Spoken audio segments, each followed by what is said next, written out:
تبارك الذي نزل الفرقان على عبده ليكون للعالمين نذيرا۔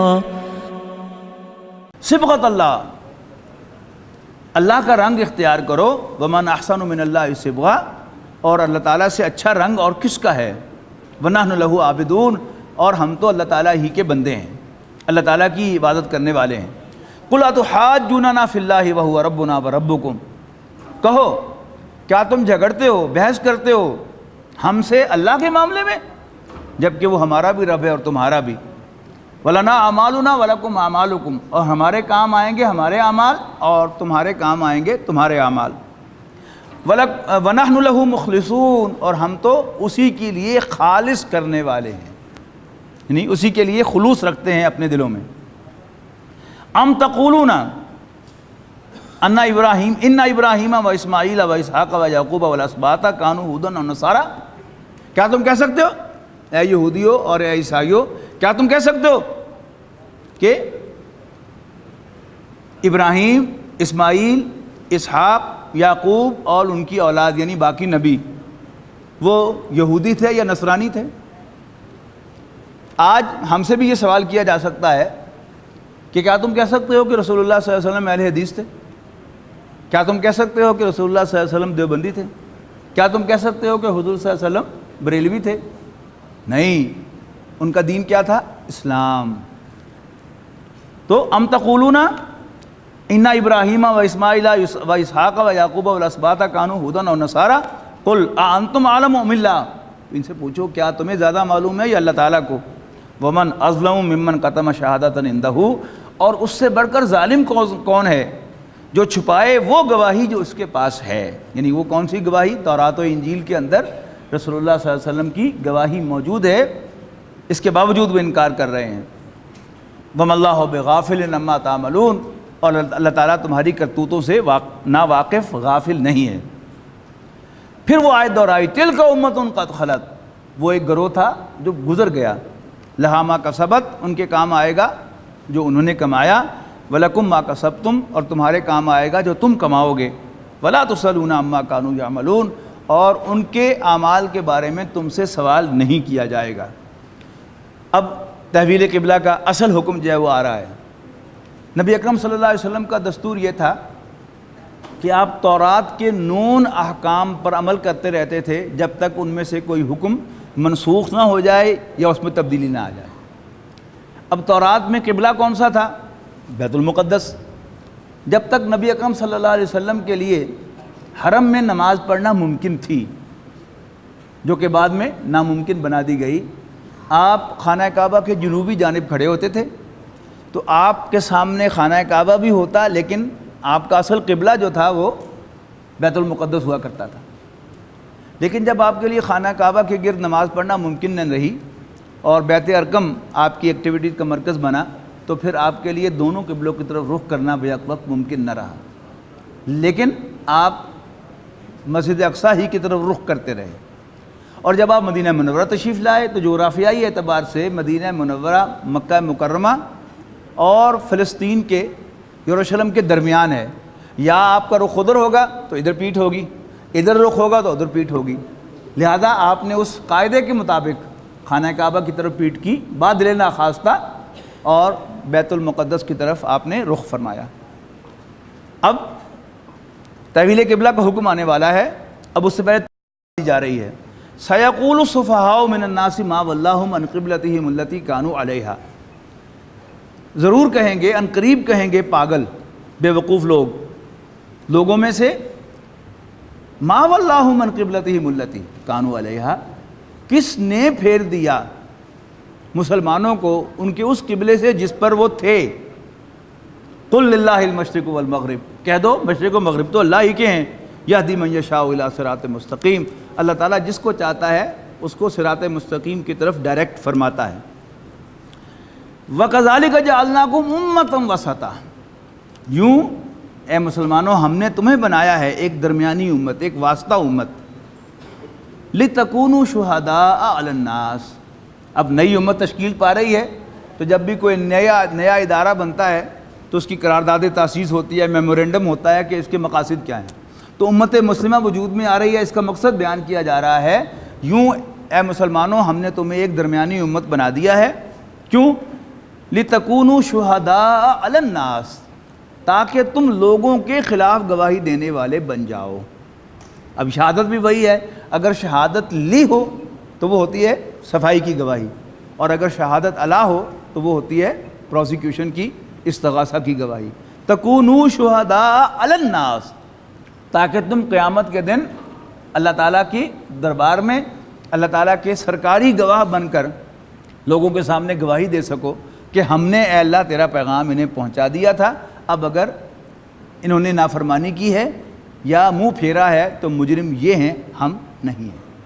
جیسے ہم سورہ مائدہ کے آخر میں پڑھیں گے کہ اللہ تعالیٰ حضرت عیسیٰ علیہ السلام سے پوچھے گا کہ اے عیسیٰ کے بیٹے، مریم کے بیٹے عیسیٰ، انت قلت للناس اتخذونی و امی الہین من دون اللہ، کیا تو نے لوگوں سے کہا تھا کہ تم اللہ کو چھوڑ کر مجھے اور میری ماں کو خدا بنا لینا؟ حضرت عیسیٰ علیہ السلام کہیں گے نہیں، اے اللہ تو جانتا ہے کہ میں نے ان سے وہی کچھ کہا تھا جس کا تو نے مجھے حکم دیا تھا، اور جب تو نے مجھے اٹھا لیا، مجھے لے لیا، تو ہی ان کا نگہبان تھا. لیکن ساتھ سفارش بھی کر دی کہ اگر تو انہیں سزا دے تو تیرے بندے ہیں، اور اگر تو انہیں معاف کر دے تو انک انت العزیز الحکیم، تو تجھے کوئی پوچھنے والا نہیں ہے، یو آر آل مائٹی. ٹھیک ہے جی. اب یہی مسلمانوں کا جو مقصد ہے مسلمانوں کو امت بنانے کا، مجھے اور آپ کو، وہ کیا ہے کہ ہم اللہ تعالیٰ کے دین کے نگہبان بن کر اس کو پہنچانے والے، اس کے محافظ بن جائیں، اور پوری دنیا پر واضح کر دیں کہ اصل دین یہ ہے. اچھا، اب اگر ہم نے یہ فرض ادا کر دیا تو ہماری طرف سے ذمہ داری پوری ہو گئی. تو جو لوگ مخاطب ہوں گے وہ مجرم قرار پائیں گے اگر وہ نہیں مانتے. لیکن اگر ہم یہ ثابت نہ کر سکے قیامت کے دن کہ ہم نے اللہ کا دین، قرآن مجید، نوع انسانی کے ہر فرد تک پہنچا دیا تھا، تو امکان ہے، اللہ تعالیٰ مہربانی فرمائے تو بات دوسری ہے، کہ ہم مجرم قرار پائیں اور اس کا کوئی الاؤنس دوسروں کو مل جائے، اس لیے کہ اللہ تعالیٰ ہرگز ظالم نہیں ہے.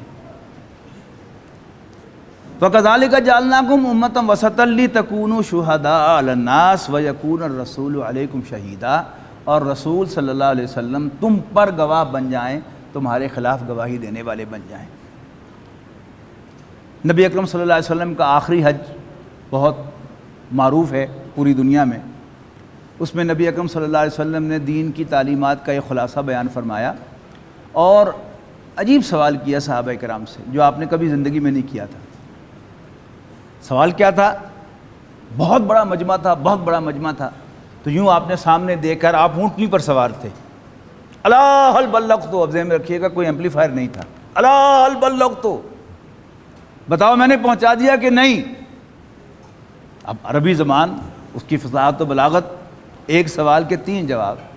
انا نشہد انک قد بلغت وادیت ونصحت، اللہ کے رسول ہم گواہی دیتے ہیں کہ آپ نے حق تبلیغ ادا کر دیا، حق امانت ادا کر دیا، حق خیر خواہی ادا کر دیا. پھر دائیں مڑے، الا هل بلغت، میں نے پہنچا دیا کہ نہیں. پھر یہ 3 جواب ملے. پھر بائیں مڑے، الا هل بلغت، پھر جواب آیا انا نشہد، ہم گواہی دیتے ہیں اے اللہ کے رسول آپ نے حق تبلیغ ادا کر دیا، حق خیر خواہی ادا کر دیا، حق امانت ادا کر دیا. تو اللہ کے رسول صلی اللہ علیہ وسلم نے اپنی انگلی مبارک آسمان کی طرف اٹھائی، اللہم اشہد، اللہم اشہد، اللہم اشہد، اے اللہ تو بھی گواہ ہے کہ یہ تسلیم کر رہے ہیں کہ میں نے اپنا فرض ادا کر دیا. اور پھر آپ نے فرمایا فَلْيُبَلِّغِ الشَّاهِدُ الْغَائِبَ، تو جو یہاں موجود ہیں اب یہ ان کی ذمہ داری ہے کہ ان تک یہ دین پہنچا دیں جو یہاں موجود نہیں. تو نبی اکرم صلی اللہ علیہ وسلم نے کار رسالت اپنے کندھوں سے اتار کر امت کے کندھوں پر ڈال دیا، اور یہ امت ہی کے جو اکابرین تھے ان کی محنت کے نتیجے میں آج ہم تک یہ قرآن مجید پہنچا ہے، یہ دین پہنچا ہے. لیکن کیا ہم نے اپنا فرض ادا کیا؟ یقیناً نہیں کیا. وَمَا جَعَلْنَا الْقِبْلَةَ الَّتِي كُنْتَ عَلَيْهَا، اور نہیں بنایا ہم نے اے نبی اس قبلے کو جس کی طرف آپ رخ کرتے تھے، الا لنعلم، مگر اس لیے کہ ہم جانیں من یتبع الرسول ممن ینقلب علی عقبیہ، کہ کون رسول کی پیروی کرتا ہے۔ یعنی اللہ تعالیٰ تو ہر جگہ موجود ہے، لیکن ہمارے لیے حکم کیا ہے؟ خانہ کعبہ کی طرف رخ کرو۔ اب کسی کا جب کبھی جی چاہے کہ میں آسمان کی طرف رخ کر کے نماز پڑھوں، کبھی جی چاہے کہ میں ادھر رخ کر کے نماز پڑھوں، اللہ تعالیٰ تو ہر جگہ موجود ہے، لیکن اصل میں غلطی کیا ہوگی؟ نبی اکرم صلی اللہ علیہ وسلم کا وہ اتباع نہیں کر رہا ہوگا۔ ممن ینقلب علی عقبیہ، اس کے مقابلے میں کہ جو اپنی ایڑیوں پر واپس لوٹ جاتا ہے، اس بات پر کہ جی میں تو ادھر رخ کرتا تھا، میں تو ادھر رخ نہیں کرنا۔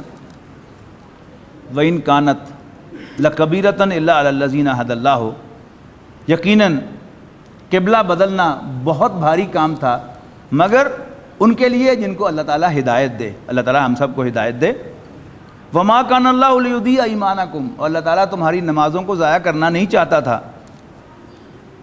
ان اللہ بالناس لرؤوف الرحیم، بے شک اللہ تعالیٰ انسانوں کے ساتھ بہت شفیق و مہربان ہے۔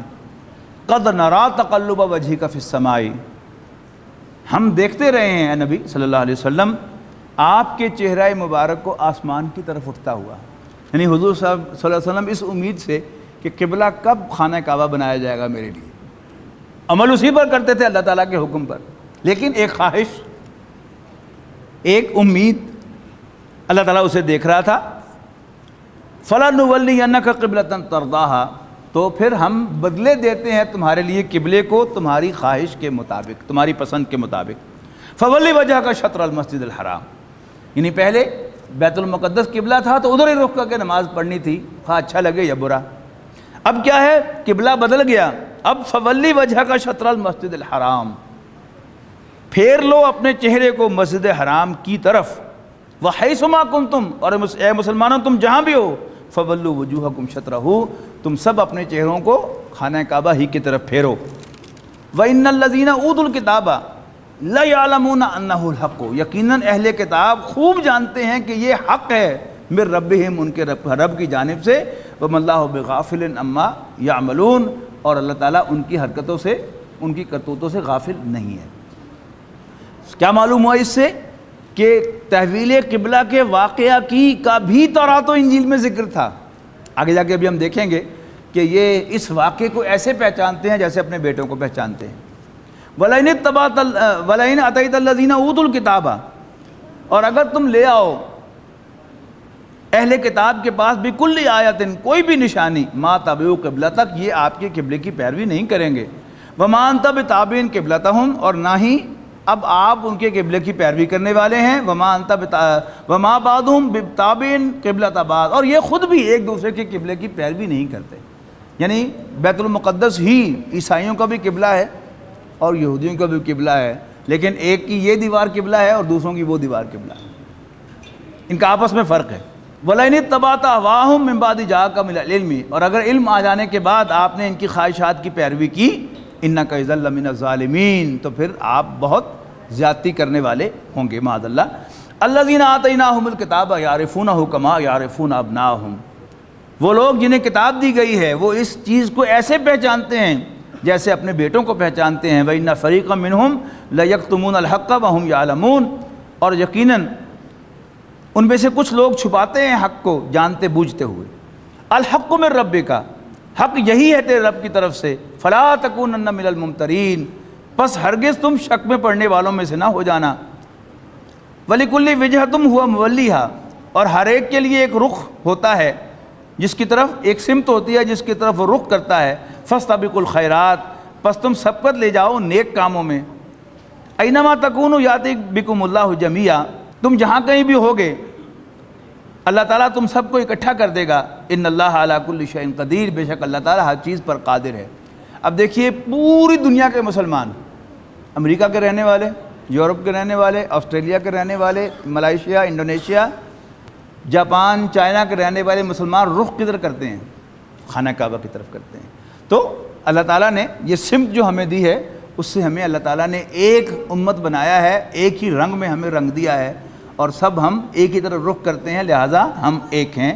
اللہ تعالیٰ تم سب کو اکٹھا کر دے گا، ان اللہ علی کل شیء قدیر، بے شک اللہ تعالیٰ ہر چیز پر قادر ہے۔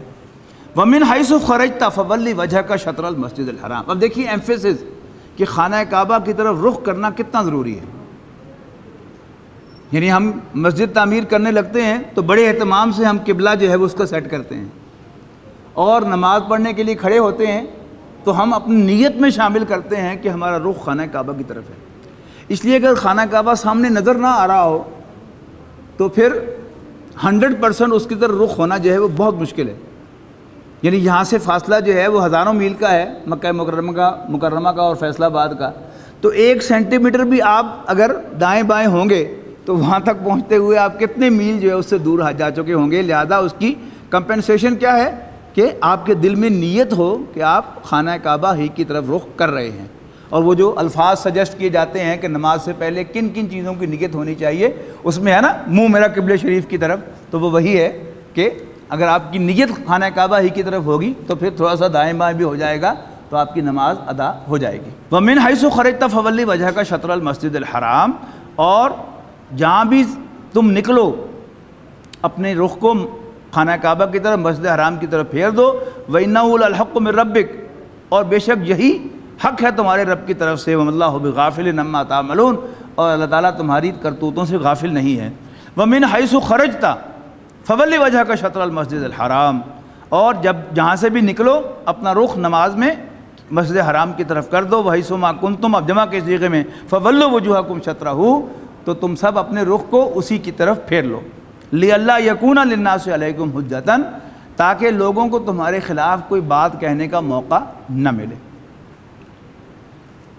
إِلَّا الَّذِينَ ظَلَمُوا مِنْهُمْ، سوائے ان میں سے ظالموں کے، جس نے بات کہتے ہی رہنا ہے، اس نے زبان بند نہیں کرنی، اس کا تو کوئی علاج نہیں ہے۔ فَلَا تَخْشَوْهُمْ وَاخْشَوْنِي، بس تم ان سے نہ ڈرنا، مجھ ہی سے ڈرنا۔ وَلِيُتِمَّ نِعْمَتِي عَلَيْكُمْ، اور اس لیے کہ میں اپنی نعمت کو تم پر تمام کروں، مکمل کروں۔ وَلَعَلَّكُمْ تَهْتَدُونَ، اور اس لیے کہ تم راہ پالو، ہدایت حاصل کر لو۔ كَمَا أَرْسَلْنَا فِيكُمْ رَسُولًا مِّنْكُمْ، جیسے اللہ تعالیٰ نے یہ قبلہ مقرر کرنا بھی اس کا انعام ہے، جیسے ارسلنا فیکم رسولا، ہم نے تمہاری طرف ایک پیغمبر بھیجا ہے، یتلو علیکم آیاتنا، جو تمہیں ہماری آیات پڑھ پڑھ کر سناتا ہے، ویزکیکم، اور تمہارا تزکیہ فرماتا ہے، ویعلمکم الکتاب والحکمہ، اور تمہیں کتاب و حکمت کی تعلیم دیتا ہے، ویعلمکم ما لم تکونوا تعلمون، اور تمہیں وہ کچھ پڑھاتا ہے، وہ کچھ سکھاتا ہے جو تم کبھی نہ جان سکتے تھے۔ نبی اکرم صلی اللہ علیہ وسلم کی شان میں یہ 4 الفاظ جو ہیں وہ 4 ہی مرتبہ قرآن مجید میں آئے ہیں۔ ابھی آج کے سبق میں 2 دفعہ آ گئے۔ پہلے حضرت ابراہیم اور حضرت اسماعیل جب خانہ کعبہ کی دیواریں اٹھا رہے تھے تو انہوں نے دعا کی تھی کہ ہماری اولاد میں سے ایک امت کھڑی کر اور اس میں اپنا ایک رسول مبعوث فرما جو انہیں تیری آیات پڑھ کر سنائے، انہیں کتاب و حکمت کی تعلیم دے اور ان کا تزکیہ کرے۔ اب پازیٹیولی یہ بات آ رہی ہے کہ اللہ تعالیٰ نے تمہارے لیے اس قبلے کو مقرر کیا ہے، جیسے یعنی اللہ کی یہ مہربانی ہے، ایسے ہی ایک مہربانی پہلے سے تم پر ہے، اور وہ کیا ہے کہ اس نے اپنے ایک پیغمبر کو تم میں بھیجا ہے جو تمہیں اس کی آیات پڑھ کر سناتا ہے۔ یعنی اللہ تعالیٰ نے اپنی طرف سے کہا ہے جو ہماری آیات پڑھ کر تمہیں سناتا ہے، تمہارا تزکیہ کرتا ہے، یعنی تمہیں پاک کرتا ہے، یعنی انسان کے ذہن کو غلط نظریات سے اور اس کے دل کو بری خواہشات سے پاک کر کے اس کو نیکی کے راستے پر لگاتا ہے۔ علم جو ہے یہ کافی نہیں ہوتا۔ آج ہمارا علم جو ہے وہ بہت زیادہ ہے، اور جب سے یہ سوشل میڈیا آیا ہے تو ہماری انفارمیشن کی تو حد ہی نہیں رہی، لیکن کرتوتیں ہماری وہ ہم خوب جانتے ہیں کہ کیا ہیں۔ تو ایک ہے صرف علم اور ایک ہے پاک ہو جانا انسان کے نفوس کا، یہ 2 مختلف چیزیں ہیں۔ تو حضور صلی اللہ علیہ وسلم نے اللہ تعالیٰ کی آیات بھی ہم تک پہنچائی ہیں اور ہمیں کتاب و حکمت کی تعلیم بھی دی ہے، اور ساتھ ساتھ آپ نے امت کا، میرا اور آپ کا، یعنی جو آپ کے مخاطبین تھے ان کا تزکیہ فرمایا، اور پھر درجہ بدرجہ یہ پروسیس چلتے ہوئے ہم تک پہنچا ہے۔ وَيُعَلِّمُكُم مَّا لَمْ تَكُونُوا تَعْلَمُونَ، اور تمہیں وہ کچھ سکھاتے ہیں صلی اللہ علیہ وسلم جو تم کبھی نہ سیکھ سکتے تھے۔ فَاذْكُرُونِي أَذْكُرْكُمْ، بڑی خوبصورت آیت ہے, یاد کرنے کے لائق ہے. بس تم مجھے یاد رکھو, میں تمہیں یاد رکھوں گا. لیکن یاد رکھنے میں فرق ہے. ہم بندگی میں اپنے مالک کو یاد کریں گے, اور اللہ تعالیٰ اپنی مہربانیوں اور عنایات کے لیے ہمیں یاد رکھے گا. فاذکرونی اذکرکم, پس تم مجھے یاد رکھو, میں تمہیں یاد رکھوں گا. واشکروا لی ولا تکفرون, اور میرا شکر ادا کرو اور میرے ناشکرے نہ بنو. 18 رکوع جو تھے اس میں اصل خطاب بنی اسرائیل کے ساتھ تھا. اس میں جو پہلے 4 رکوع تھے وہ تمہیدی تھے. 5ویں رکوع میں بنی اسرائیل کو دعوت تھی. پھر 6 رکوع سے لے کر 14ویں رکوع تک ان کے خلاف پروزیکیوشن تھا. اور پھر حضرت ابراہیم کا تذکرہ, حضرت اسماعیل کا تذکرہ, پھر حضرت یعقوب کا تذکرہ, حضرت اسحاق کا تذکرہ, اور پھر اسی میں جو ہے وہ چلتے چلتے جس بات پر ختم کی کہ یہ پدرم سلطان بود نہیں چلے گا, یہ ایک نیک لوگوں کا گروہ تھا جو گزر گیا, ان کی نیکیاں, ان کے اعمال ان کے کام آئیں گے, اور تم جو کچھ کرو گے وہ تمہارے کام آئے گا. اس کے بعد پھر تحویل قبلہ کے لیے تمہید باندھی گئی, اور مسلمانوں کو کہا گیا اب تم اس مقام پر فائز کیے جانے والے ہو کہ پوری نوع انسانی ہدایت کے لیے تمہاری طرف رجوع کرے گی, اور تمہارا کام اصل کیا ہوگا کہ تم اس دین کو لوگوں پر اتنا واضح کر دو کہ کوئی شخص اس کا انکار نہ کر سکے اور اسے معلوم ہو جائے کہ دین حق یہی ہے. اس کے لیے ہم تمہیں بنا رہے ہیں, جیسے اللہ کے رسول صلی اللہ علیہ وسلم نے تم پر یہ بات پوری طرح نکھار کر واضح کی ہے. اب اصل میں اہل ایمان سے خطاب شروع ہو جائے گا. یا ایھا الذین آمنوا, اے ایمان والو, استعینوا بالصبر والصلاۃ, مدد حاصل کرو اللہ کی صبر کر کے اور نماز پڑھ کر. ان اللہ مع الصابرین, بے شک اللہ تعالیٰ صبر کرنے والوں کے ساتھ ہے. عام طور پر اردو میں صبر کا مفہوم جو ہے وہ پیشنس کا مفہوم ہے. پیشنس کیا ہوتا ہے کہ کسی بھی گزرے ہوئے واقعے پر جو کو ہو چکا ہے اس پر انسان کا شور نہ مچانا, واویلا نہ کرنا, یہ کیا ہے؟ پیشنس. یہ لفظ جو ہے وہ سورہ طور میں آیا ہے. اہل جہنم سے کہا جائے گا فاصبروا او لا تصبروا, تم صبر کرو یا صبر نہ کرو, یعنی خاموش رہو یا واویلا کرو, یہیں تمہارے سے عذاب دور نہیں کیا جائے گا. فاصبروا او لا تصبروا انما تجزون ما کنتم تعملون, یقیناً تمہیں تمہارے ہی اعمال کا بدلہ دیا جا رہا ہے. لیکن قرآن مجید میں بالعموم صبر جو ہے یہ اسٹیڈ فاسٹنس کے مفہوم میں آیا ہے. اسٹیڈ فاسٹنس کیا ہوتی ہے کہ کسی شخص کو تھریٹ کیا جائے یا ٹیمپٹ کیا جائے اپنے راستے سے ہٹنے کے لیے, اپنا موقف چھوڑنے کے لیے, وہ ثابت قدم رہے کہ جو کچھ بھی ہو جائے میں یہ راستہ نہیں چھوڑوں گا, اس لیے کہ یہ حق کا راستہ ہے. یہ کیا ہے؟ یہ بھی صبر ہے. قرآن مجید میں بالعموم صبر اسی معنی میں آتا ہے. تو استعینوا بالصبر والصلاۃ, صبر کر کے ثابت قدم رہ کر اور نماز پڑھ کر اللہ کی مدد حاصل کرو. ان اللہ مع الصابرین, بے شک اللہ تعالیٰ صبر کرنے والوں, اسٹیڈ فاسٹ لوگوں کے ساتھ ہے. ولا تقولوا لمن يقتل فی سبیل اللہ اموات, اور مت کہو ان لوگوں کو جو اللہ کے راستے میں قتل ہو جائیں کہ وہ مرے ہوئے ہیں. بل احیاء, نہیں وہ زندہ ہیں. ولکن لا تشعرون, لیکن تمہیں اس بات کا شعور نہیں ہے. وَلَنَبْلُوَنَّكُمْ, وہ بات واضح ہو جائے گی اسٹیڈ فاسٹنس والی, کہ وَلَنَبْلُوَنَّكُمْ بِشَيْءٍ مِّنَ الْخَوْفِ وَالْجُوعِ وَنَقْصٍ مِّنَ الْأَمْوَالِ وَالْأَنفُسِ وَالثَّمَرَاتِ, ہم تمہیں ضرور بے ضرور آزما کر رہیں گے کچھ دے کر, خوف, بھوک اور مال و جان اور ثمرات کے نقصانات دے کر, پھلوں کے نقصانات دے کر, پروڈیوس کے نقصانات دے کر. وبشر الصابرین, اور صبر کرنے والوں کو خوشخبری دے دو.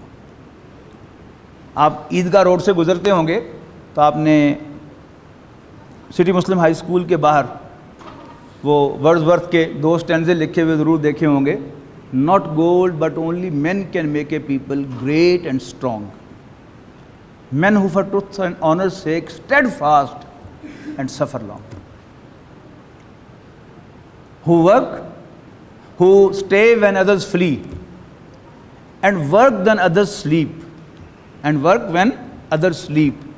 Who build the nation's pillars deep and lift them to the sky. تو یہ کیا ہے؟ یہ ہے steadfastness. تو ہم تمہیں ضرور آزمائیں گے کچھ دے کر. کس کس چیز میں سے؟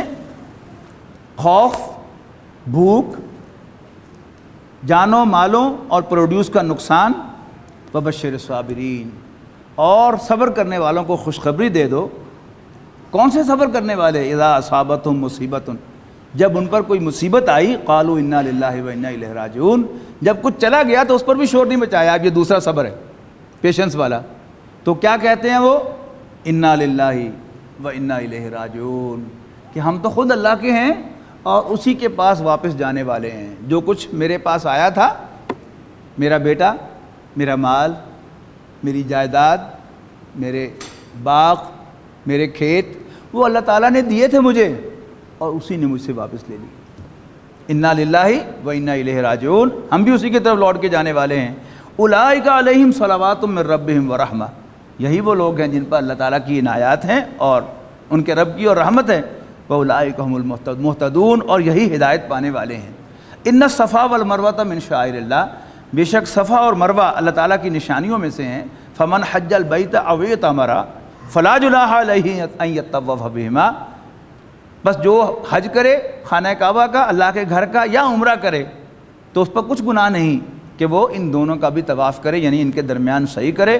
ومن تطوع خیرا، اور جو کوئی خوش دلی سے نیکی کرے، فإن اللہ شاکر علیم، تو اللہ تعالیٰ قدردان جاننے والا ہے. ان الذین یکتمون ما انزلنا من البینات والہدی، بے شک جو لوگ چھپاتے ہیں ہمارے نازل کیے ہوئے واضح احکام کو اور ہدایت کی باتوں کو، من بعد ما بیناہ للناس فی الکتاب، اس کے بعد کہ ہم نے کتاب کو ان کو لوگوں کے لیے واضح کر چھوڑا ہے. اولئک یلعنہم اللہ، ان پر اللہ تعالیٰ کی لعنت ہے. ویلعنہم اللاعنون، اور ان پر لعنت کریں گے تمام لعنت کرنے والے. الا الذین تابوا واصلحوا، سوائے ان کے کہ جو توبہ کر لیں اور اپنی اصلاح کر لیں. وبینوا، اور جو کچھ انہوں نے چھپایا تھا اس کو واضح کر دیں. فاولئک اتوب علیہم، تو ایسے لوگوں کی توبہ بھی اللہ تعالیٰ قبول فرمائے گا. وانا التواب الرحیم، اور میں بڑا توبہ قبول کرنے والا مہربان ہوں. ان الذین کفروا وماتوا وهم کفار، بے شک وہ لوگ جنہوں نے کفر کیا اور حالت کفر ہی میں مر گئے. اولئک علیہم لعنت اللہ، ایسے لوگوں پر اللہ تعالیٰ کی لعنت ہے، لعنت ہوگی. والملائکۃ، اور فرشتوں کی، والناس اجمعین، اور تمام لوگوں کی.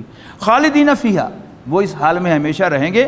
لا یخفف عنہم العذاب، ان سے عذاب کو ہلکا نہیں کیا جائے گا. ولا هم ینظرون، اور نہ ہی انہیں کوئی مہلت دی جائے گی. وإلہکم الہ واحد، اور تمہارا معبود تو ایک ہی معبود ہے.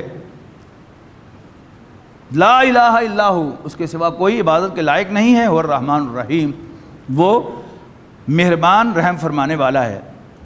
ان فی خلق السماوات والارض، بے شک آسمانوں اور زمین کی تخلیق، واختلاف اللیل والنہار، اور رات اور دن کے آگے پیچھے آنے میں، والفلک التی تجری فی البحر بما ینفع الناس، اور وہ کشتیاں جو سمندر میں وہ چیزیں لے کر چلتی ہیں جو انسانوں کو نفع دیتی ہیں، یعنی مال تجارت. وما انزل اللہ من السماء من ماء، اور جو کچھ اللہ تعالیٰ نے نازل فرمایا ہے پانی کی شکل میں. فاحیا بہ الارض، جس کے ذریعے سے اللہ تعالیٰ زمین کو زندہ کرتا ہے بعد موتہا، اس کے مر جانے کے بعد. وبث فیہا من کل دابۃ، اور اس نے پھیلائی ہیں اس میں ہر طرح کی جاندار مخلوقات. وتصریف الریاح، اور ہواؤں کے چلنے میں. والسحاب المسخر بین السماء والارض، اور بادلوں کے آسمان اور زمین کے درمیان مسخر ہونے میں جو اللہ تعالیٰ نے انسان کی خدمت کے لیے لگائے ہیں. لآیات، بڑی نشانیاں ہیں. لقوم یعقلون، سینسیبل لوگوں کے لیے. ومن الناس من یتخذ من دون اللہ اندادا، لوگوں میں سے کچھ وہ بھی ہیں، قرآن مجید میں یہ اللہ تعالیٰ کی نشانیاں جا بجا آئی ہیں، خاص طور پر سورہ نحل، سورۃ روم، سورۃ الرحمن، سورۃ الواقعہ، اس میں یہ نشانیاں تفصیل کے ساتھ آئی ہیں. لیکن سب سے زیادہ نشانیاں قرآن مجید میں جس ایک آیت میں جمع کی گئی ہیں وہ یہی آیت ہے، سورہ بقرہ کی آیت نمبر 64. جو لوگ نوٹ کر رہے ہیں اس کو انڈر لائن کر لیں کہ یہ آیت الآیات اسے کہا کرتے تھے محترم ڈاکٹر اسرار احمد صاحب. یعنی سب نشانیاں ایک ہی آیت کے اندر اکٹھی. پھر یہ کہ یہ قرآن مجید جہاں بھی یہ نشانیاں بیان کرتا ہے تو اس کی اینڈ پہ کہتا ہے کہ یہ فلاں قسم کے لوگوں کے لیے نشانیاں ہیں.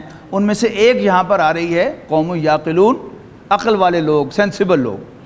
جب کٹھی آئیں گی ساری نشانیاں پھر میں آپ کو پروفائل دکھاؤں گا کہ یہ کس طرح آپس میں ایک ملتی ہیں، اور وہ کون لوگ ہیں کہ جو اللہ تعالیٰ کی نشانیوں کو اپریشیٹ کر سکتے ہیں، اور وہ کون لوگ ہیں کہ جو ان نشانیوں کو اپریشیٹ نہیں کر سکتے. اب نشانیاں جو ہیں وہ تو انسان کو باہر نظر آتی ہیں، لیکن ایک چیز انسان کے اندر ہے، وہ کیا ہے کہ اللہ تعالیٰ نے انسان کے اندر ایک اپنی محبت جو ہے یہ ڈالی ہوئی ہے۔ ہم سورہ اعراف میں جا کر پڑھیں گے کہ اللہ تعالیٰ نے ہمیں اس دنیا میں بھیجنے سے پہلے ہماری تمام ارواح کی ایک اسمبلی کال کی تھی اور ان کے سامنے اپنا دیدار کرایا تھا انہیں، اور ان سے پوچھا تھا کہ کیا میں تمہارا رب نہیں ہوں؟ تو ہم سب کی روحوں نے کہا تھا بلا کیوں نہیں، شہیدنا، ہم گواہی دیتے ہیں کہ تو ہمارا رب ہے۔ تو اللہ تعالیٰ نے کہا تھا ان تقولوا یوم القیامت انا کنا عن ھذا غافلین، اب قیامت کے دن یہ نہ کہنا ہمیں تو پتہ نہیں تھا، او تقولوا، یا یہ کہنے لگو انما اشرک آباؤنا من قبل، کہ ہمارے آباء و اجداد نے شرک کیا تھا، ہم تو صرف ان کے پیروکار تھے، ہمارا کوئی قصور نہیں۔ لیکن اب اس کے بعد اللہ تعالیٰ نے ہمیں ایک گہری نیند سلا دیا، اور پھر تخلیق کے ایک خاص مرحلے میں ہماری روح کو واپس لا کر ملحق کر دیا اس جسم کے ساتھ۔ اب اس کا اثر کیا ہے کہ ہمیں نام تو یاد نہیں کہ ہمارا رب کون تھا، لیکن بہرحال یہ یاد رہا کہ تھا وہ پرفیکٹ، جس میں کوئی خامی نہیں تھی، کوئی نقص نہیں تھا۔ یہی وجہ ہے کہ ہم ہر اس چیز کو اچھا سمجھتے ہیں، لائک کرتے ہیں، پسند کرتے ہیں، پیار کرتے ہیں، محبت کرتے ہیں، جو کسی مومنٹ ہمیں آئیڈیل نظر آتی ہے جستجو کہ خوب سے ہے خوب تر کہاں، اب دیکھیے کہ ٹھہرتی ہے جا کے نظر کہاں۔ تو فرمایا وَمِنَ النَّاسِ، جب تک انسان اللہ تعالیٰ تک نہیں پہنچتا تو کبھی اس سے پیار کرتا ہے، کبھی اس سے پیار کرتا ہے، کبھی اس سے پیار کرتا ہے، assuming that it is the one۔ لیکن جہاں جاتا ہے کچھ عرصے کے بعد اسے معلوم کرتا ہے کہ یہ وہ نہیں ہے، خواب تھا جو کہ دیکھا، جو سنا افسانہ تھا، پھر کسی اور کو اپنا محبوب بناتا ہے جو اس کو اچھا لگتا ہے، پھر کسی اور کو بناتا ہے۔ لیکن یہ محبت اللہ تعالیٰ نے اصل میں کس کے لیے ڈالی تھی؟ میرے اور آپ کے دل میں، اپنے لیے۔ وَمِنَ النَّاسِ مَن يَتَّخِذُ مِن دُونِ اللَّهِ أَندَادًا، لوگوں میں سے وہ بھی ہیں جو اللہ کو چھوڑ کر مد مقابل بناتے ہیں اللہ کے، یحبونہم، ان سے پیار کرتے ہیں، کحب اللہ، جیسے اللہ سے پیار کرنا چاہیے۔ والذین آمنوا، رہے ایمان والے، اشد حبا للہ، وہ اللہ تعالیٰ کی محبت میں شدید ترین ہوتے ہیں۔ ولو یری الذین ظلموا اذ یرون العذاب، کاش کہ دیکھیں ظالم جب وہ اس منظر کو، کہ جب وہ عذاب کو دیکھیں گے تو جان لیں گے ان القوۃ للہ جمیعا، کہ طاقت تو ساری کی ساری اللہ تعالیٰ کی ہے، وان اللہ شدید العذاب، اور یہ کہ اللہ تعالیٰ پنشمنٹ کا، عذاب کا بڑا سخت ہے۔ استبرأ الذین اتبعوا من الذین اتبعوا، جب بیداری کا اظہار کریں گے وہ جن کی پیروی کی گئی تھی ان سے جنہوں نے پیروی کی تھی۔ ورأوا العذاب، اور وہ سب کے سب عذاب کو دیکھ لیں گے۔ وتقطعت بہم الاسباب، اور ان کے تمام رشتے، تمام لنکس ٹوٹ جائیں گے۔ وقال الذین اتبعوا، اور پیروی کرنے والے کہیں گے لو انا لنا کرۃ، اگر ہمیں پھر کوئی موقع مل گیا، فنتبرأ، تو ہم اعلان لا تعلقی کریں گے ان سے، کما تبرؤ منا، جیسے آج انہوں نے ہم سے لا تعلقی کا اظہار کیا ہے۔